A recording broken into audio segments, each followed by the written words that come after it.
ડીસાના ટેટડા નજીક 1 વર્ષ પહેલા સોના ચાંદીના દાગીના લૂંટી ફરાર થનાર ગેંગ ઝડપાઈ। એક દિવસ પહેલા અમદાવાદના વેપારીની ગાડીને આંતરી લાકડીઓ લઈ ધમકાવી લૂંટ કરી થતા ફરાર 5 શખ્સો 29.98 લાખના સોના ચાંદીના દાગીનાની આચરી હતી લૂંટ। એલસીબીએ લૂંટ કરેલી રકમ, ટેબ્લેટ, સ્કેનર સહિત કુલ 30.36 લાખનો મુદ્દામાલ કર્યો જપ્ત। હાલ એક મહત્વપૂર્ણ સમાચાર સામે આવી રહ્યા છે। ડીસાના ટેટડા નજીક 1 વર્ષ પહેલા સોના ચાંદીના દાગીના લૂંટી ફરાર થનાર ગેંગ ઝડપાઈ। એક દિવસ પહેલા અમદાવાદના વેપારીને ગાડીને આંતરી લાકડીઓ લઈ ધમકાવી લૂંટ કરી થતા ફરાર 5 શખ્સો 29.98 લાખના સોના ચાંદીના દાગીનાની આચરી હતી લૂંટ। એલસીબીએ લૂંટ કરેલ રકમ, ટેબ્લેટ, સ્કેનર સહિત કુલ 30.36 લાખનો મુદ્દામાલ કર્યો જપ્ત। નમસ્કાર। બનાસકાંઠા જિલ્લાના ડીસા રૂરલ પોલીસ સ્ટેશન વિસ્તારના ટેટોડા ગામ નજીક, જે ડીસાથી ધાનેરા હાઈવે ઉપર આવે છે, તે ગામ નજીક એક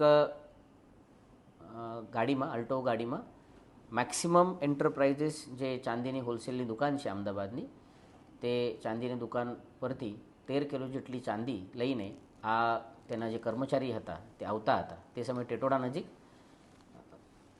એક અલ્ટ્રોઝ ગાડીમાં આવીને આ ગાડીને રોકવામાં આવેલ અને જે 13 કિલો ચાંદી હતી તે ચાંદી સાથે મોબાઈલ વગેરેની લૂંટ કરવામાં આવેલ। તે મુજબનો 112 નંબર ઉપર ઇન્ફોર્મેશન આવી હતી।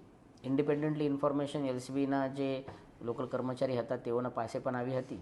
આ ઇન્ફોર્મેશન આવતા પછી તાત્કાલિક આસપાસના તમામ રસ્તાઓની નાકાબંધી કરવામાં આવેલ અને ચેકિંગ શરૂ કરવામાં આવેલ। સીસીટીવીના માધ્યમથી આ અલ્ટ્રોઝ ગાડીને આઈડેન્ટિફાઈ અને વેરીફાઈ કરવાની શરૂઆત કરવામાં આવેલ।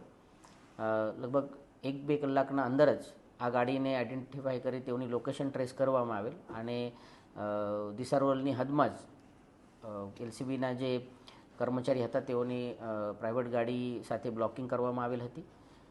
જે લૂંટ કરનાર જે ગાડી હતી તે ગાડી દ્વારા આ ગાડીને અથડાવવામાં આવેલ અને પછી આ ગાડી જ્યારે રોકી તે પછી તે લોકોને, જે એક્યુઝ હતા, તે 4 એક્યુઝને પકડવામાં આવેલ છે।